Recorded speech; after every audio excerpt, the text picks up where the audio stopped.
So. Good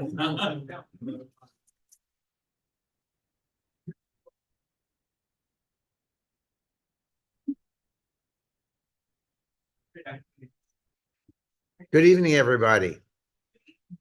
Welcome. Can we have a call to order, please? Director Asner? Here. Director Mueller? Here. Director Sartorius? Here. Director Suda? Here. Director Staten? Here.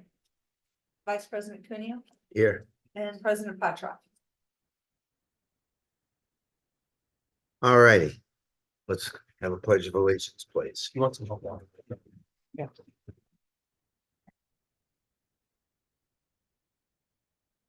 I pledge allegiance to the flag of the United States of America and to the republic for which it stands, one nation, under God, indivisible, with liberty and justice for all.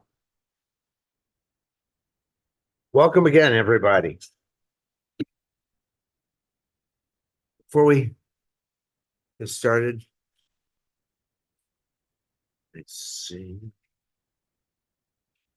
Yeah. This is kind of neat because I get to do this today. Dr. Sartorius, can you stand, please, for me? Yes. I always wanted to be able to say that, tell people they had to stand. Dr. Sartorius is a member of the SSD, Board of Education. He completed his 18.5 hours of training as required by state law.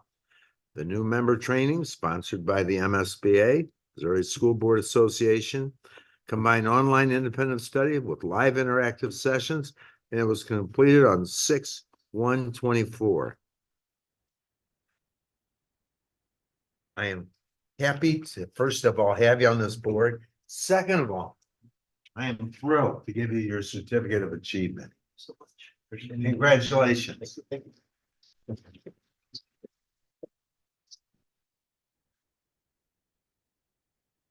All right.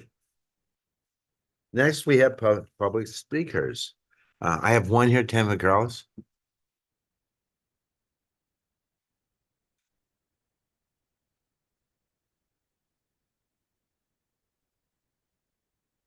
Good evening, Dr. Cuneo, Board of Directors, and Dr. Macklin.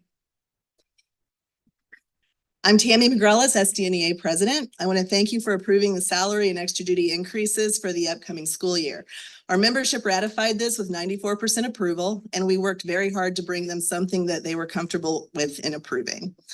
I want to let you know that though we were hoping for a 2-year agreement, we are pleased that the outcome of this 1-year agreement is one that stays true to the promises that were made in prior negotiations.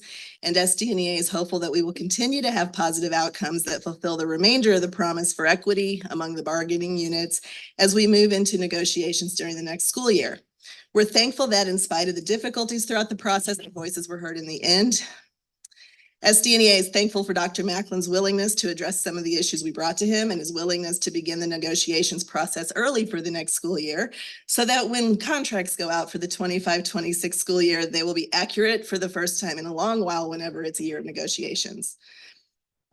We're thankful that there will be someone on the SSD team who's aware of finances, who can make financial decisions at the next negotiation sessions. This will help us to stay on track to finish negotiations in a timely manner so that our teams can get back to the classroom and not miss as many days with students as what they had to do in previous years, not just this year, but in other years too. They seem to drag on forever. And we're hoping that that's not the case for this upcoming year. We're pretty excited. SDNEA remains committed to fixing the salary schedule. We've never veered off track from this commitment. We know it needs work, and though we do keep getting closer each time we negotiate, we do still have a ways to go. We have some ideas, some of which were discussed in negotiations 2 years ago, and we are hopeful about bringing to the table these ideas and being heard when we do so. Again, I'd like to extend our heartfelt gratitude and your approval of the new SDNEA salary and extra duty increases. Your teacher level staff deserves this, and we're happy that you see that we need to work on retaining the staff that we currently have, as the shortage of teacher level staff continues to cause problems across the nation. So, thank you. Thank you. Thank you. All right. Would someone like to make it 4.01 approval of tonight's agenda? So moved. Second. All in favor? Aye. Aye. All opposed? Motion carries. Superintendent report, curriculum assessment. Molly. Take center stage again.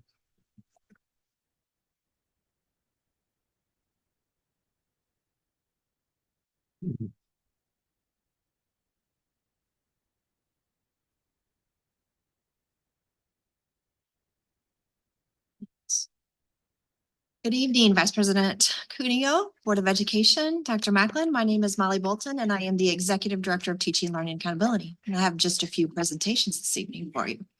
The first one this evening is the curriculum and assessment plan for this upcoming school year.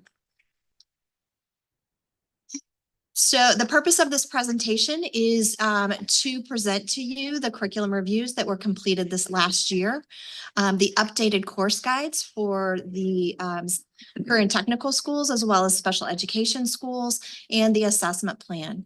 We also made updates to our new teacher academy plan that will be presented to you as well. So just some quick reminders as we're going through. Curriculum is the what, not the how. And it's really all about what we want our students to know and be able to do. This really ensures that we are aligned with state standards and helps guide our students for success. Instruction is the how. That's how we teach the curriculum. And that's where we really differentiate and meet our students' needs. And this is where we also bring in our curriculum resources and materials to support that. Both are really important. And as you can see there, we have a graphic that shows how our curriculum is outlined. So starting at the course level, moving to units, which are bigger subdivisions of that course, down to topics, which are a little more specific to the actual learning target. And lesson plans are usually derived at that learning target level. We know that you must have curriculum, instruction, and assessment for student learning to take place. So from our 5-year curriculum plan, the first goal is that the curriculum is reviewed and updated regularly for both the career and technical schools as well as the special education schools. This is just a reminder of our process for the curriculum review. So we assemble the committee, we collect any additional data that we need to collect, which includes our state standards, how the curriculum is being implemented, the effectiveness of the curriculum from the viewpoints of the teachers, as well as looking at assessment data, and then looking at our industry standards. Once we have that data collected, we determine, is the curriculum currently aligned to those pieces for optimal effectiveness? If it is not aligned to the standards, we then align it to the standards. This happens sometimes when the state does change standards. And then we look at the research around this topic area and revise the curriculum as needed. From there, we take it to a stakeholder review. That stakeholder review includes teachers who are not a part of the curriculum review committee, our administrators, as well as our families. And in the case of our career and technical schools, we also get student feedback. From there, we then submit for board approval, that is this evening. Once it is approved, we will then move to training our staff and implementation. So this year, for our special education schools, we reviewed what we tend to call our specials. So music, art, PE, our computer science. We also did our health and our health extension. When we talk about extensions, those are the curriculums that meet the needs of our students who are assessed on the alternative standards. We also did social studies, our K-8 plus all of our courses at the high school level, as well as our extensions for students who are assessed on the MAP-A. And then we did our life skills curriculum, which the life skills curriculum is the curriculum that is aligned to all of our transition courses. So when a student stays with us after that senior year, those are the courses that really focus on life skills and work skills. For our CTE courses, you will see the courses we reviewed up above. The ST stands for South Tech and the NT stands for North Tech. You can see in some instances, we may only have the courses offered at either our South or our North location. And then in cases where they're offered at both locations, that is noted there as well. Our second goal for curriculum revolves around instruction and materials, and that we review those and adopt materials as needed for updates. This year, we did have a few pieces in our special education schools. The first being our street law, which is an elective, social studies elective course at our high school level, and they had an updated copyright. And so we are purchasing that updated copyright. Personal finance, we had not reviewed that one in a while. And so it was decided that we needed some updated materials for that as well. And then our health courses for 9 through 12, we also have an updated edition for that course.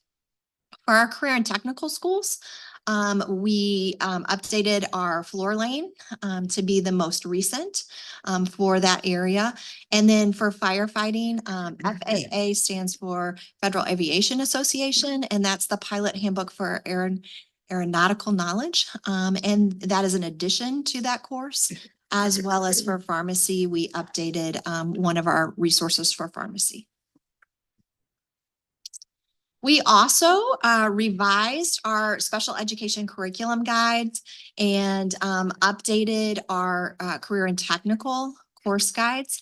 And the main change in our CTE course guides is the essential skills listing was updated. And that was a part of our review process as well this year. For our assessment plan, as required by DESE and board policy, we update this plan every year. So the few changes that we have this year is we are no longer requiring ninth graders take the dynamic learning maps, which is the alternative assessment. That is optional in our state for 9th and 10th grade. We did choose to keep it at 10th grade to prepare them for the accountability test at 11th grade. Previously, we were using both iReady and STAR. However, we made the determination just to move to STAR, which is an assessment that we've used for many years from Renaissance.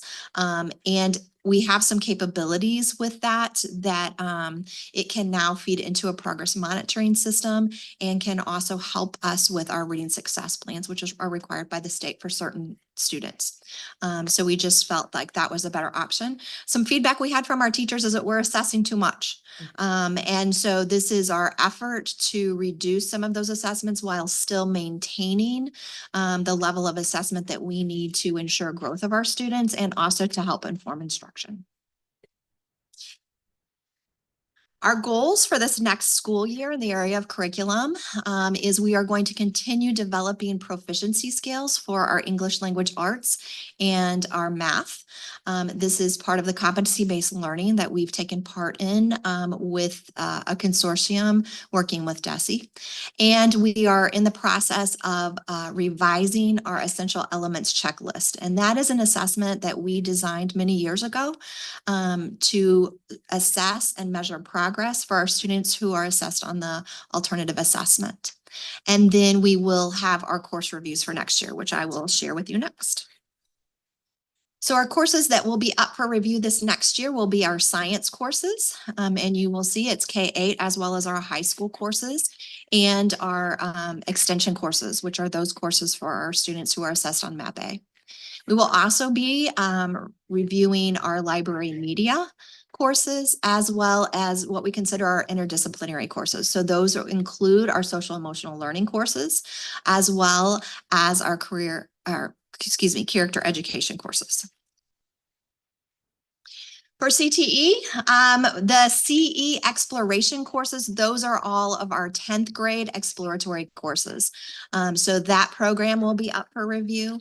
And again, you'll see indications for North Tech, South Tech, depending on where those programs are located. We also have updated our academy plan. A couple of things, actually, I need to back up just a moment on the assessment plan.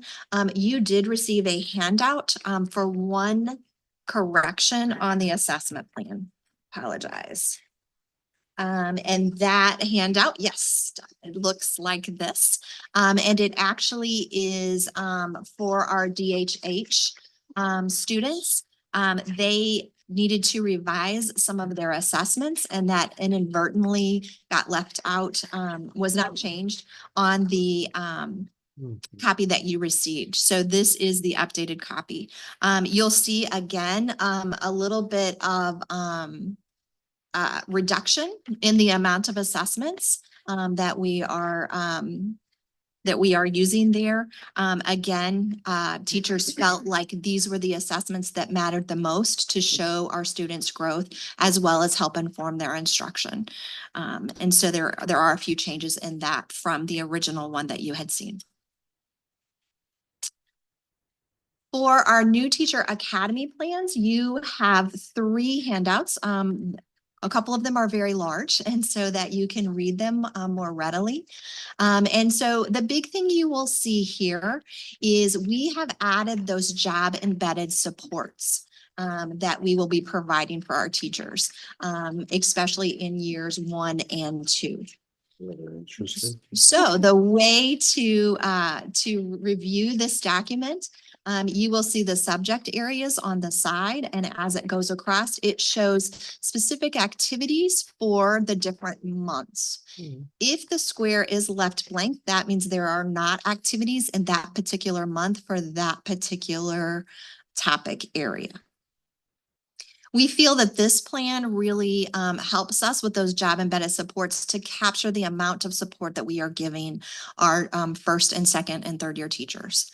The other change that has happened in our first year, explicit instruction used to be covered during our new teacher orientation, and we have now moved that out of new teacher orientation. We've received a lot of feedback from our new teachers that they're drinking from a fire hose during that new teacher orientation. And so this actually was done kind of accidentally when we had the big flood and we were unable to have our 3-day or 4 days of academy instruction. And so it was shifted out and moved into the first few months of school. And we found that that was more effective for our teachers. So we have shifted that to happening in first quarter as opposed to happening during our new teacher orientation. We've actually changed our new teacher orientation to new educator orientation to make it more encompassing of all the roles that we have present there.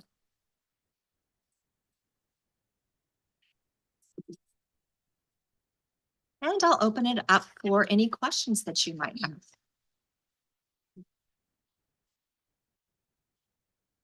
Anyone question? You know, I'm going to have questions. I always do. Good. Yeah, thank you. I appreciate you addressing those acronyms. Some of them are familiar and some of them are a little hard to figure out. And I apologize for that. We usually try to be really good, but sometimes they slip in there. Thank you. Thank you. I think I'm clear on everything now. And then I just out of curiosity, can you tell us what street law is? I think there was a reference, but I didn't see it. Yes, so that is one of the courses that we have created and offered. It really goes into a little bit more of the government aspect of a social studies course, but also just really focuses on people's rights. And if they do get in trouble with the law, some of the things that they're able to do and access. So it really focuses on kind of that real world government and action pieces. Oh, that's a very, very interesting course. Thank you. Thank you. I've got a couple more comments, but I don't want to take other people's time. You're good. Okay, all right. I'm on the board of Character Plus. I'm very happy to see Character Ed and happy that new owner was recognized recently for character education. I'm very pleased about that. Yeah, absolutely. thank you for making the academy plan a little bigger. It's a little bit, it's really big now. It is hopefully easier to read. I think something happened in the translation and parts of it were blocked out in our presentation. Oh, okay. So, and this is very interesting to me. I look forward to digging into the parts that were sort of obscured.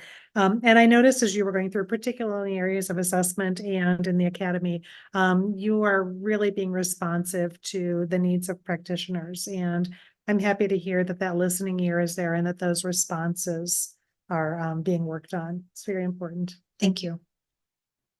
Yeah. So I'm looking at this and I'm like, oh my gosh, like I remember NTL, right? Mhm. And just being extremely overwhelmed and confused about what my learning progression was going to be Yes. as a new special education teacher. And this just seems much more comprehensive and like clear and who's responsible for what. And so I'm excited to see kind of where some of the data lands in the fall. Yes. Because I feel like with very clear who's doing what, you can be quite intentional with this these impact cycles. So I'm really excited to see where the data lands. Wonderful. Thank you for making this digestible. Absolutely. That was my team. I will let you know. Any other? It is big, but Yeah. clear. Anyone else? Thank you. All right. Molly, are you still up there? I'm up for 3, yes. Okay, professional development committee, report and budget. I'm gonna actually bring my team up for this one, so you don't get tired of hearing me talk. So this report really helps you see what our professional learning plan and budget it will be for the following year, as well as reporting out on what we accomplished this past year. So just this first slide with the purpose does outline what DESE tells us is the responsibilities of the Board of Education. So the Board of Education needs to approve the district professional development plan, ensure the implementation of the plan meets not only our students' needs, but also our adults' learning needs, and then ensure that our new teachers have that high quality professional learning that is required by the state in their first years. So with that, I'm going to turn it over to Tina Makshay, who is the Director of Professional Learning, and Dr. Wendy Owens, who is the Assistant Director of Professional Learning. Good evening. So as we kind of lean into kind of what is the Professional Development Committee, it really is that partnership where representatives from our teaching staff are able to kind of step forward in a leadership capacity to really have voice into what professional learning they feel will be most relevant to them in order to impact student success. And so here you kind of see Missouri's Department of Elementary and Secondary Education's definition about what is the PDC. And that really is to organize, provide, facilitate, and manage those professional learning activities. Again, just thinking about, professional development committee and the 1% funding that is used to help champion those activities. A change that was made in the 2019-2020 school year is those can be used, those 1% funds can only be used for professional development that for teachers that are actually in teaching positions. So just so we know kind of the frame of reference for who benefits from these funds.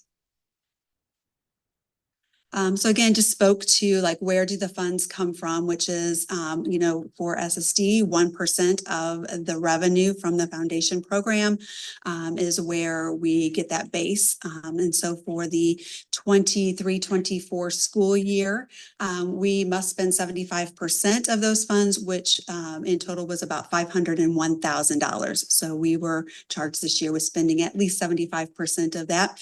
And we anticipate we did that with flying colors. We're able to allocate those funds. And we'll talk a little bit later about where those monies were aligned to, which activities. Okay. And so one note is certainly any funded activity is aligned to our comprehensive school improvement plan. And then we as a professional development committee also look towards not only supporting those goals, but then trickling that down to whether it be building plans or special education directors, professional learning plans. And so as we make recommendations for the different activities, we really want them to be tightly aligned to those. And so with this too, I just want to make a note that those activities that we'll talk about today are not the only interventions or programs that SSD funds. It's just the ones that we use the 1% funds for. So we'll speak to a number of them, but we have more than 30 interventions and programs that we train and support for literacy, numeracy, and social emotional learning. Great. So for the 23-24 school year, we had 3 goals of the Professional Development Committee. This first goal centered around advancing academic performance in numeracy and literacy, as well as improving social emotional learning skills. And so with that, we'll start first with literacy.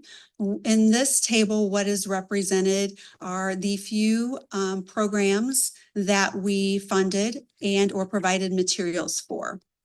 And so one of those being Keys to Literacy, which is our kind of foundational literacy program, which really is based on the science of teaching reading.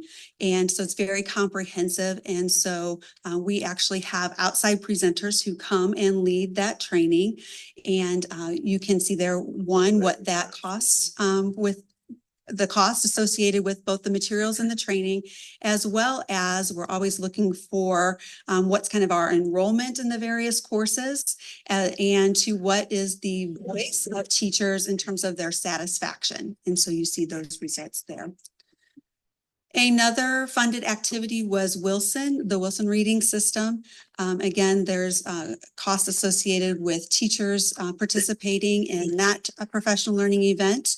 And their satisfaction with the event, we also are looking at what the perception is of the materials so that we know that those are perceived as being high quality, and fidelity of implementation. And so that is something that we work to advance as well, to ensure not only are we providing that training, but that we're also getting fidelity that will also then impact student performance.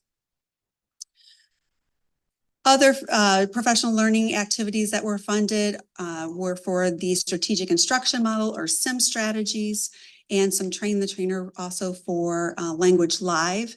And so we ensure that we have instructors for those programs and some costs related to their certification or recertification. So those were all in the area of literacy. The next slide, advancing forward, pertained to an activity that we supported for numeracy. And that is the numbers program. That would be the foundational program for math, similar to Keys to Reading, Keys to Literacy for literacy. Numbers is the parallel for math. And so you see there the participation rate as well as the satisfaction. Underneath that, our nonviolent crisis intervention model. Materials are funded through Professional Development Committee. Again, thinking about satisfaction and the costs associated with that.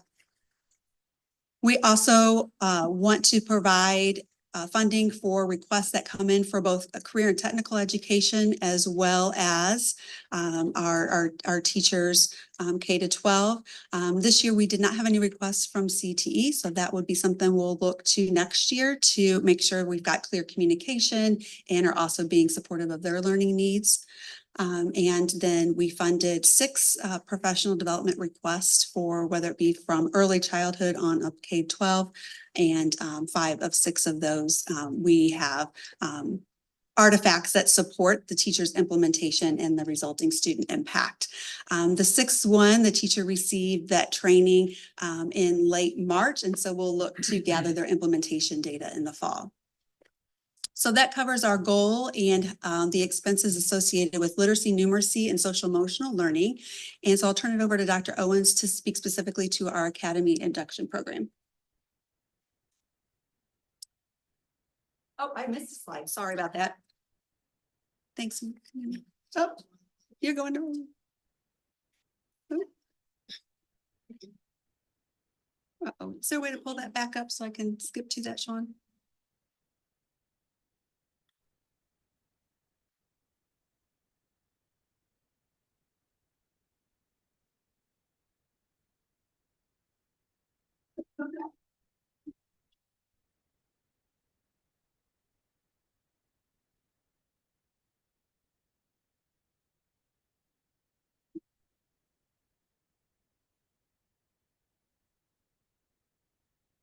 It would be slide 9, I believe, in the presentation.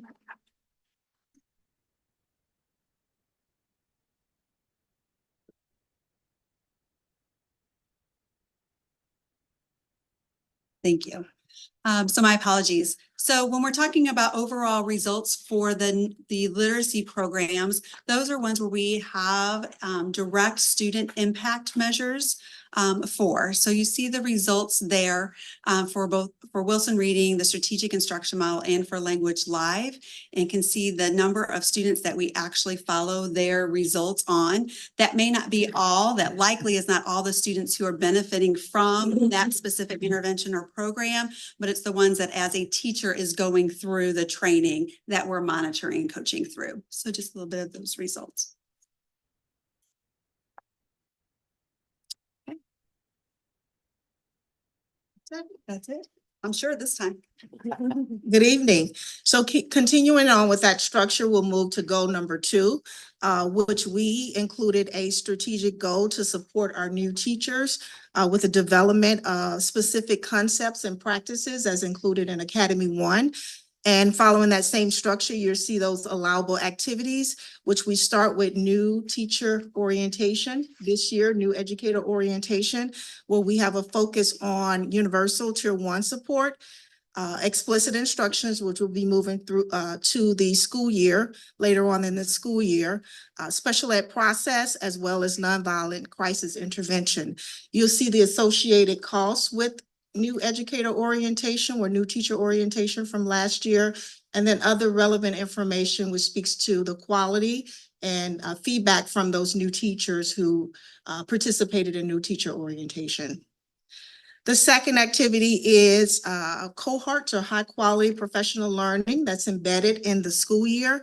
There is a focus on the sequence of learning for our new teachers, as well as observation and direct feedback to support the implementation of those learning strategies. You see the results from our new teachers, was highly favorable.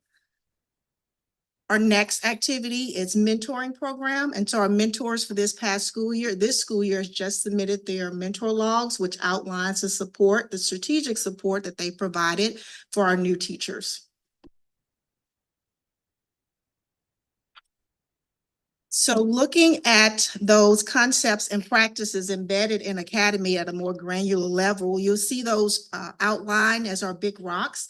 A universal tier 1 support. There was an increase from last May to this May from 73% to 75%, and that is the implementation of those best practices in the classroom with our new teachers. High leverage practices, number 7 specifically, there was an increase from 85% to 92%. High leverage practice 16, there was a slight decrease from last May, 85% to 81%. And then classroom learning systems, and we're continuing to monitor the implementation of that. And we're pretty certain that with sustained coaching and feedback that we will increase our efforts in the classroom. Give that to you.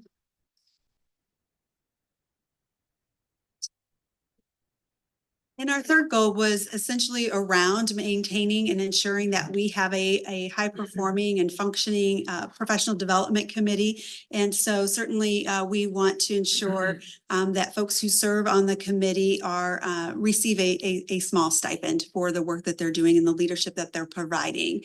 So you see there the activities that are required of a professional development committee representative, or we do have 3 folks who serve on a leadership team that really champion this work. And so they do receive either a $300 stipend, and that's for our committee officers or leadership team members, and a $150 stipend for PDC representatives. And so this year, we had 15 of 22 representatives submit a time card for that work. And that's what's described here, as well as just kind of coming back to the results of having 83% of teachers whose activities we funded be able to provide and show impact of the work that they're doing with students. So some next steps as we consider these results and moving forward to the 24-25 school year is we certainly want to continue to support our efforts, our district efforts in improving literacy, numeracy, and social emotional learning. We anticipate continuing on with those foundational trainings in both literacy and numeracy. And as required, to continue to provide a high quality and standards-based new teacher academy focused around those 3 focus areas of universal supports, classroom learning systems, and high leverage practices. We also want to develop strategies to increase individual requests for professional development. I think that goes along nicely with the feedback and survey results from Panorama, as teachers also want some more choice in their professional learning in alignment with their professional growth plans. And so we want to improve. We want more than 6 requests to come our way for whether that be for conference, seminar, or materials to support student learning. And then we're continuing to partner with evaluation and research to kind of improve some overall metrics and data collection and reporting as well. You also received in your Friday packet a more detailed proposed budget for the 24-25 school year, but at a balcony perspective, here's how we anticipate meeting our requirements of use of our 1% funds for next year. And that is around programming that's grounded in those research-based practices, the new hire induction program, and the PDC committee as well, the professional development committee at large. So given where we've been and where we're headed, we'd welcome any questions that you might have for us. I know that's a lot of information. Questions? I do have a question. For goal 2 on slide 10, I'm impressed with the favorable results you mentioned for the professional learning program. The slide mentions 99% of educators rated the overall quality of their learning experience as above average or outstanding. Was that 79 of the 80 teachers responding to that? The 99%? Yeah. That is the new teachers that participated in the our cohorts and program professional learning throughout the school year. So you have a total of 80 teachers and then Year 1, but Academy is inclusive of year 2 and year 3 as well. This is reported on year 1 teachers. okay, so do I have the numbers right? Is it? Yes, Wow, that is correct. That is impressive. Okay, thank you. Joe? Yeah, I had a couple questions. I'm assuming the professional development includes both our self-contained like Blitzinger and so forth and our partner schools. And so what I'm looking at is per se the Wilson program. I know at Blitzinger they're using that, it's having huge impact on kids reading. And so we feel that that's a real good program, and I agree. My thought is though, how many school districts do we partner with who are doing the same thing? And is there a way that if we have teachers in a partner school that either we can bring them to our training or our teachers who are in that school could go to their training and we can make maybe better use of resources and so forth. And that collaboration of a partner school having our teachers attend their training, because those are the teachers that are around, might be more positive as a support. Just a thought, have we done anything with that or looked at that? So I'll take that one. Okay. So I'm one of the Wilson trainers. We have 2 Wilson trainers within our district. Right. We do train our SSD teachers in the partner districts. With our agreement with Wilson, with us being trainers, we are not allowed to train anyone who doesn't work for SSD. Okay. So they would have to contract with Wilson. What we do offer, and several of our partner districts have taken us up on this, is we do the formal training, but then we also offer cohort supports where teachers can just come together and refine their practices or ask questions.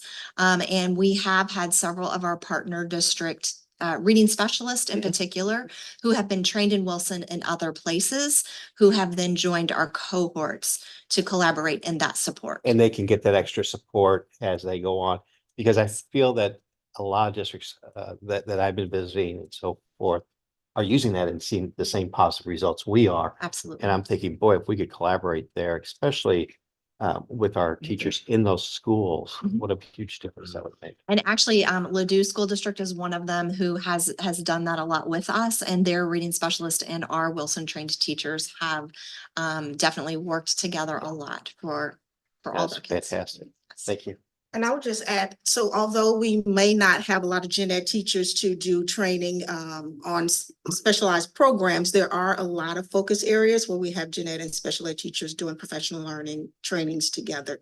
For example, co-teaching is just one example of that. Wonderful. Anybody else? I have a couple. Go to slide 7, please. My questions then, so the way, am I reading that right?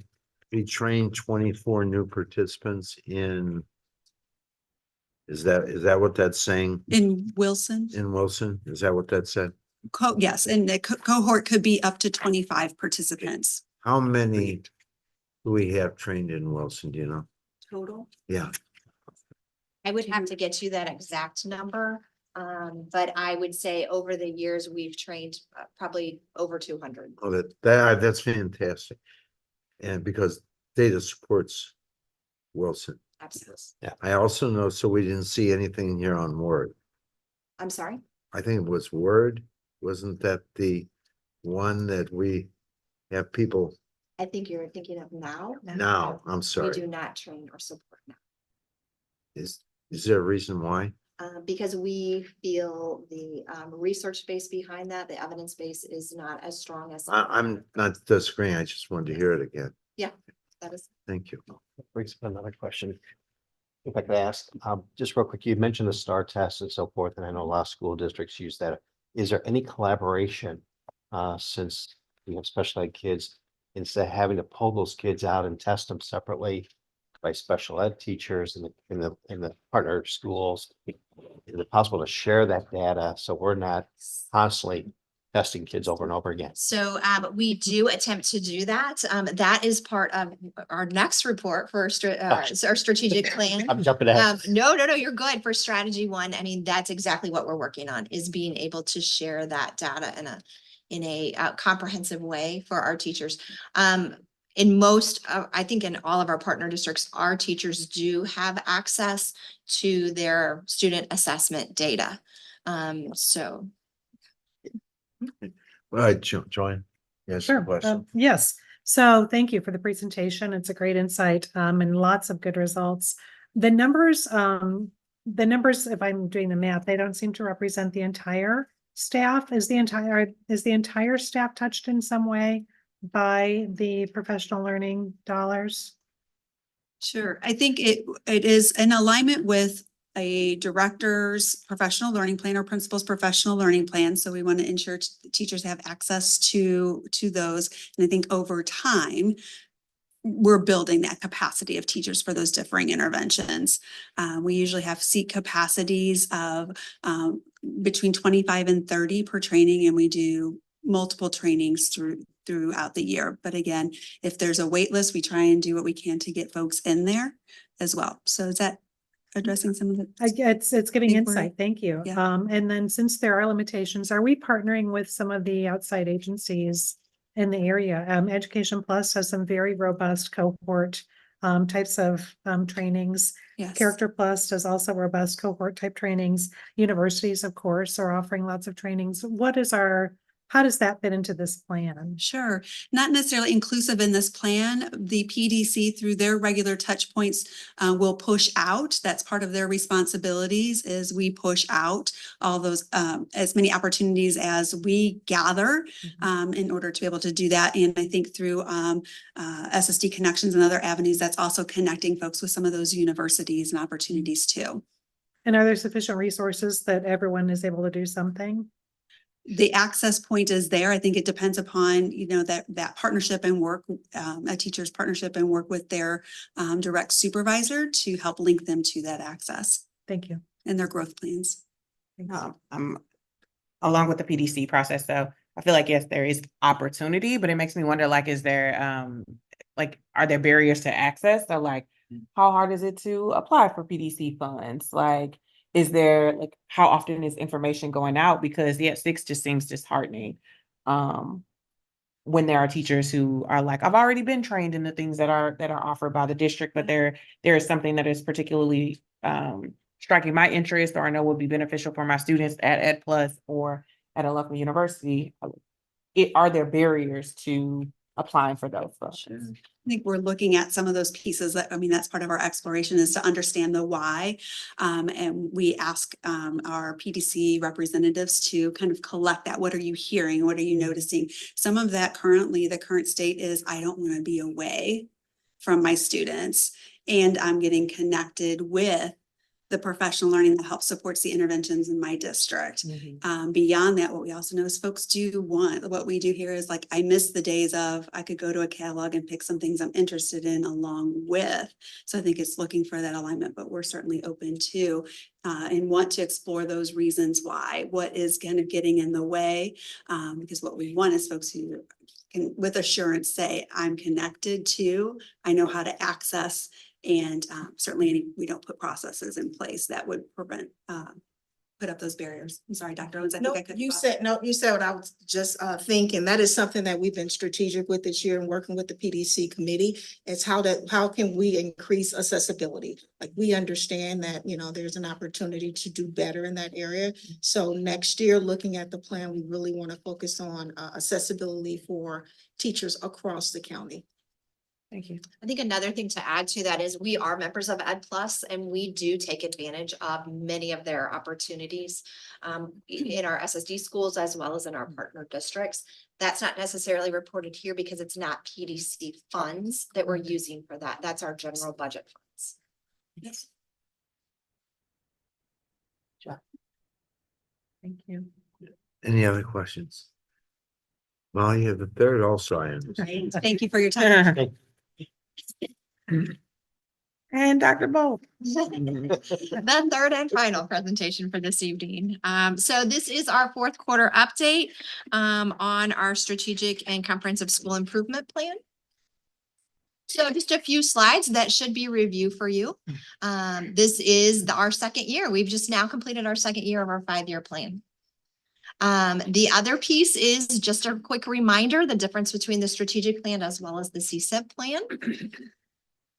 And we'll talk a little bit about our progress. So this is kind of the end of the year wrap up with our strategy teams and the things that they have accomplished. We did talk a little bit about strategy 1.1 and 1.2. We're continuing to work with MoreNet and EverFi. Really with that grant, they have selected a vendor called Educational Analytics. And so we are looking forward to next year, really working through that data system where we can receive partner district data, especially the assessment data, that our teachers will have ready access to a lot of those pieces. They're also continuing to work on data governance and working on that location data. It's a massive job when you think about all the systems that we have in SSD, and the committee is that's just a little part of their job, and so having time to dedicate is often a challenge. So we're looking at ways to problem solve around that as well. For our goal 2, really looking at optimizing those resources, especially for strategy 2.2. They're really continuing to gather a lot of that data and then connecting that with what those next steps will be with determining that effective and efficient distribution of those resources. Goal number 3, we do have the 3 strategies under there. So the first being our partnerships with our community businesses and agencies.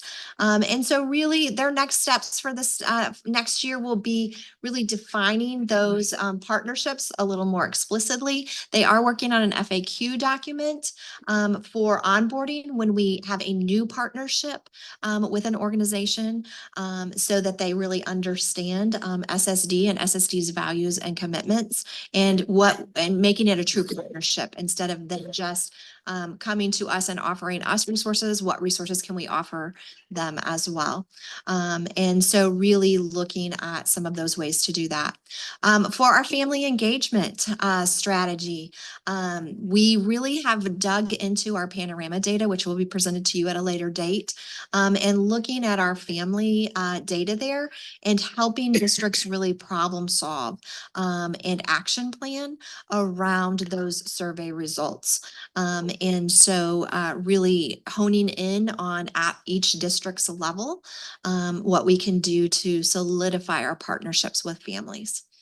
Also, they are finalizing a new resource for family. I know our Parent Advisory Committee, our PAC committee, talked a little bit about their partnership with FACE and the resource that they are working on for families. And then our last one, the communication systems among departments. They have a resource that they have developed and are getting ready to present that to our district leadership team.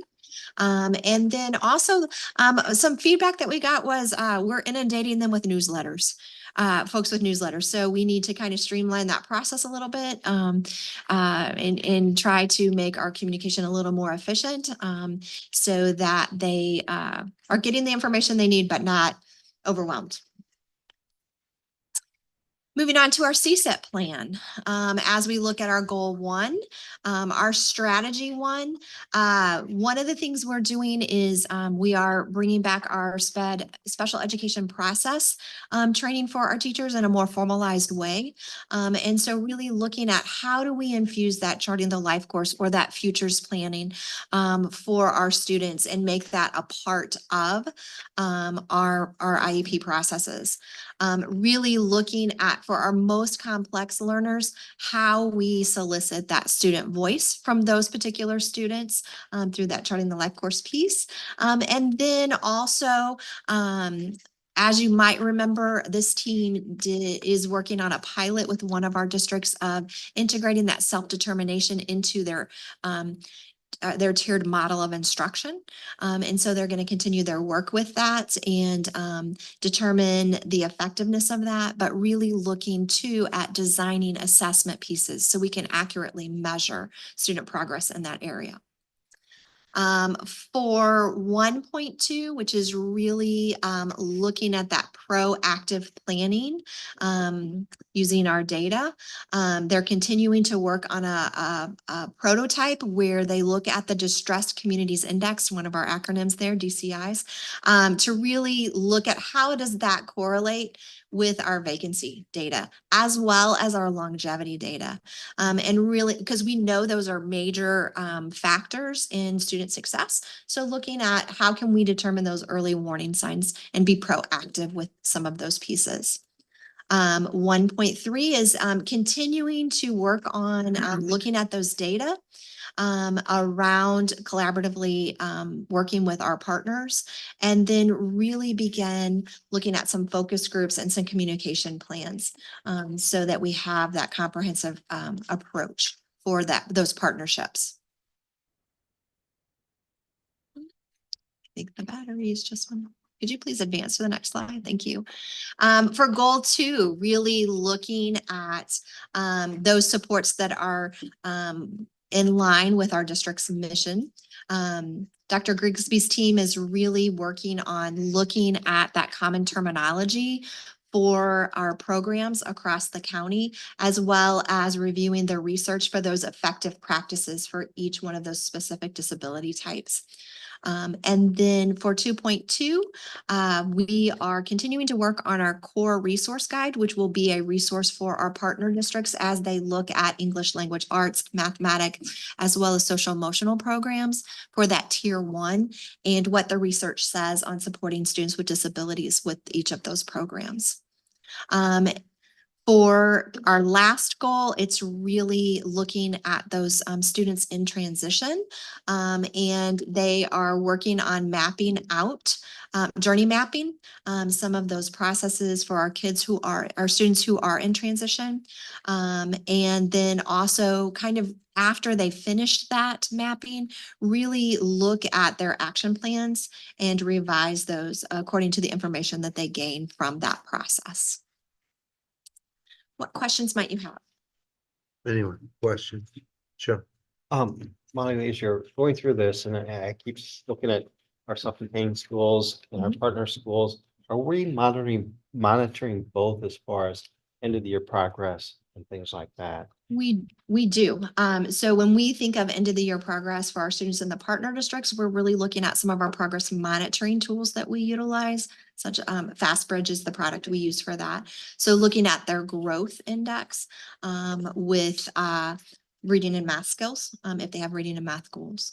But we are also able to, at that teacher level or that administrator level, they're able to access that assessment data. That is one thing we're hoping to get access to with that goal, that strategy 1, so that we can do some districts analysis. And that's kind of a state requirement, is it, for graduating students that we follow them for a year out, For post-secondary? post-secondary? Okay, yes. So we, students who graduate from our SSD schools and from our VSP programs, we do those follow-ups. If they graduate from our partner districts, the partner district does those follow-ups. And then do we get that information too? Not consistently. Okay, And so again, that's where having that data system will help Help us get. some- share all that. Yes. And then a lot of this is, information is gathered through surveys. Mhm. How are we targeting our low economic areas, our disadvantaged areas, our kids with trauma, that those parents seem to be so disconnected from the schools Mhm. that they may not return those surveys and so forth? How do we work to try to get and I don't have a real good answer for that either, Mhm. because it's very difficult to get people to respond Mhm. when their kids are having real problems and so forth. So is there a way you guys are trying to think through, how do we get those responses from that group? One thing I will share with you, and I don't know, this is something that just struck me, but I will look at the family engagement surveys, and it is broken down by what district they attend. And I'll be able to get you that information. So you kind of know, I think sometimes we assume that our families in those areas are not responding, but oftentimes they are. So I'd like to get that data for you, and then maybe we can problem solve around that. And that might help us too with DESE in some of these alternative programs we're looking at, to say, this is why this is a beneficial program for us to be doing this way, or what have you, for accreditation. Yes. Yes, absolutely. Dr. Bolton, how long do you think it'll take you to get that info? I can have that definitely by your next Friday, maybe not this Friday, but definitely by next Friday, but I may be able to have it this Friday. That would be fantastic. If Yeah. you could put it in the Friday Friday packet. package Mhm. in 2 weeks. Definitely by 2 weeks. Thank you. Thank you so much. Absolutely. Any other Any other questions? questions? I do want to note it is good to see really 1.2. I think one of the areas that we always talk about is really the quality of service delivery across the county. Mhm. And so really, what are those measures that take place to really provide those critical early warning signs as it relates to just vacancy rates, longevity rates, and really our longevity impact, and really as it relates to the person who is standing in front of students in the classroom. Mhm. So Absolutely. it's good to see that and that prototype that's coming from there. Good work. All right. Thank you, guys. Thank you. All right. No more. Would someone like to make an approval of, make a motion to approve the consensual items? So moved. Second. All in favor? Aye. All right, action items. Motion to approve the Megas O'Toole legal agreement. So moved. Second. Any discussion? All in favor? Aye. Aye. Part-time hourly administrator rate increase. Is there a motion on the table to accept or to approve? So, second. Any discussion? Yeah, I think I did have some questions. about Alrighty. that one. Yeah, thank you. Let me, Well, my understanding is we don't have anyone in that category at this point, but we feel it's necessary to have a policy in place for that, from what I've read. That, Joe, I think that was for the miscellaneous business professionals. Okay, that's right. and then will you just talk about the rationale for this? Yeah. Yeah. Can someone address the rationale for the rates that are included in this, in the table?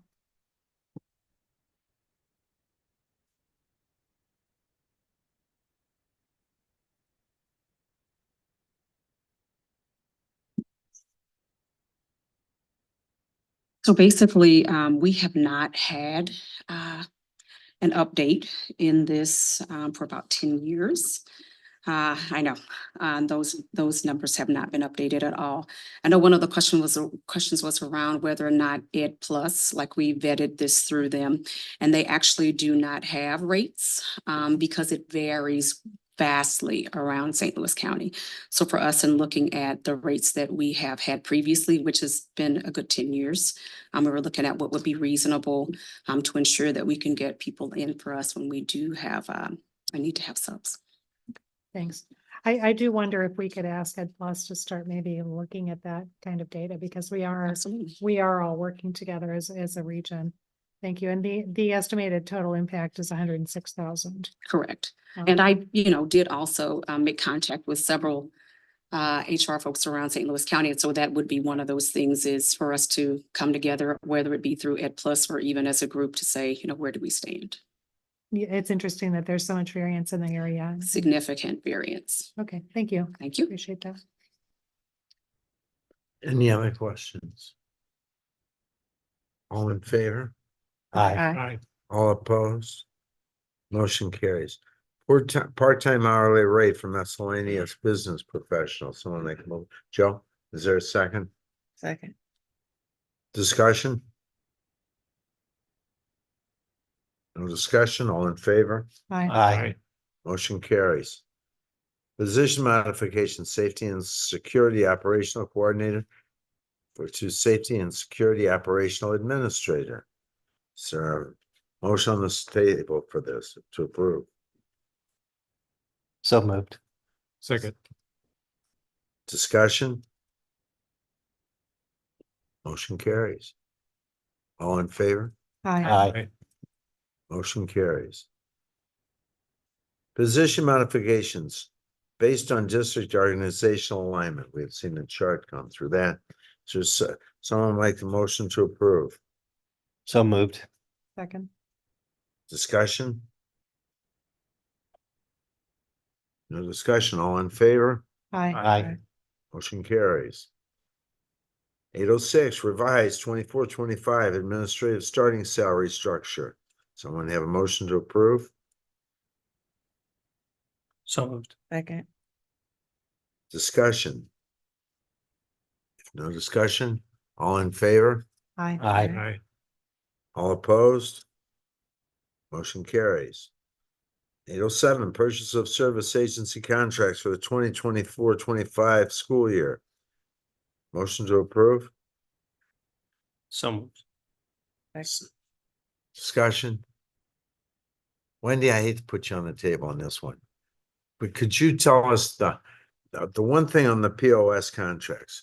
Because I like to bring this up because there's such a large decrease in the numbers of individuals. I know if you don't have them off the top of your head, could you talk about the decrease in the number of individuals that we've had in the POS?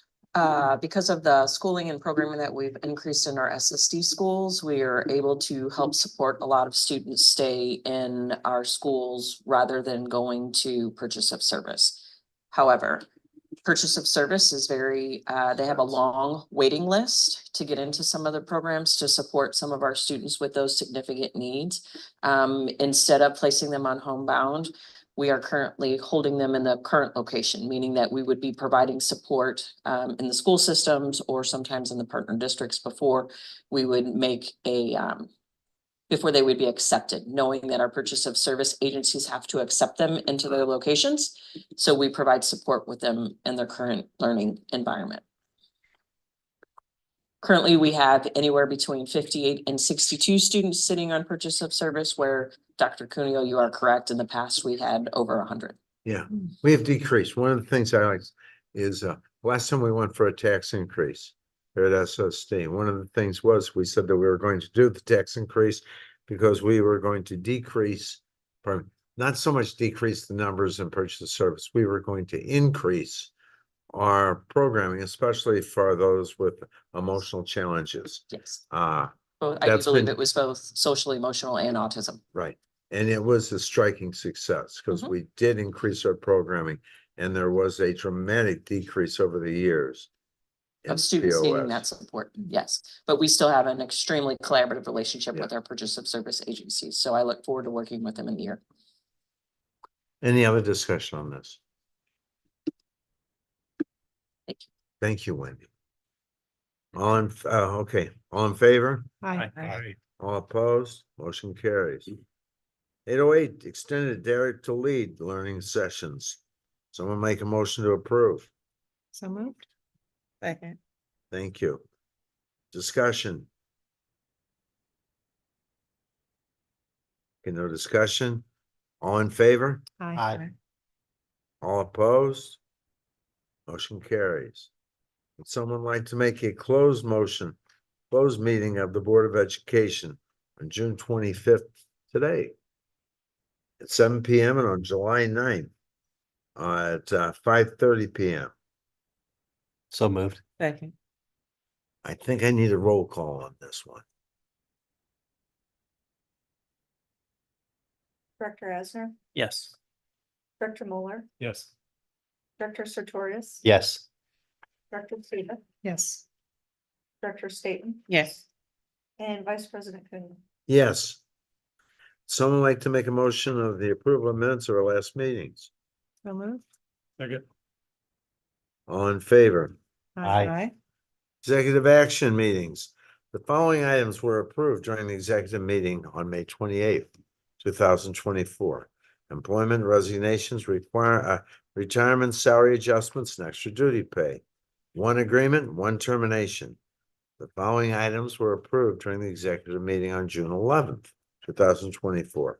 Employment resignations, retirement salary adjustment, extra duty pay, and one contract renewal.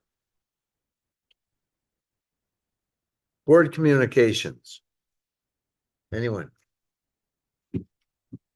Job well done, Dr. Macklin, Saturday. It's a great time, just, it was an honor to be there, supporting you and getting that award from the NAACP. And again, like, I just say with pride as a Black woman, being a part of a board that selected the first superintendent of color for this district, and to watch you be honored in that way was just phenomenal.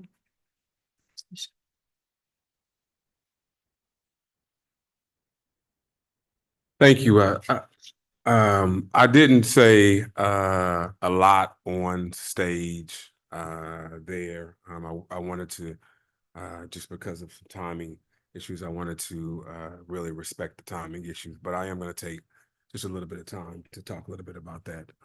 So first of all, thank you, Carmen.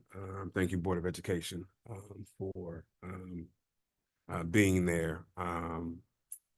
Truly, for me, it has never been just about doing a job. And I speak for many of my leaders who are in the room also. But it's really about the quality of job that you're doing.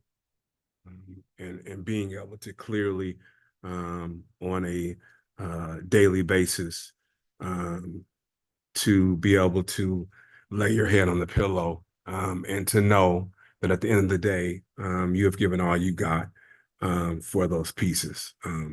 Not many people in here, and I say this because my daughter attended the event. Now she talked more about the food than me getting an award.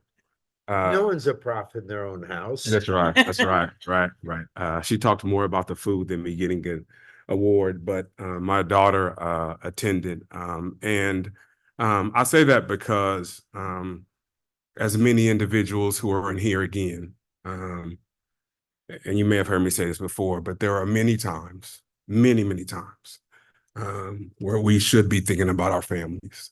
And we should be with our families. And we're not. And so I wanted her to be a part of that and to be able to see that. I think that's A, and then that's B. C, there are many different challenges and barriers and isms that individuals face in many organizations across this country. Ableism, sexism. And so how do we ensure that we eliminate and tear down those barriers to ensure that all individuals, regardless of how they identify, have a equitable opportunity to be able to stand and be able to lead in these places. And so I am truly honored by those pieces. 4, NAACP, just a class act of an organization and really been a staple stone for many years. And so I do thank the NAACP for recognizing me and the work that I've been able to do here. So thank you, guys.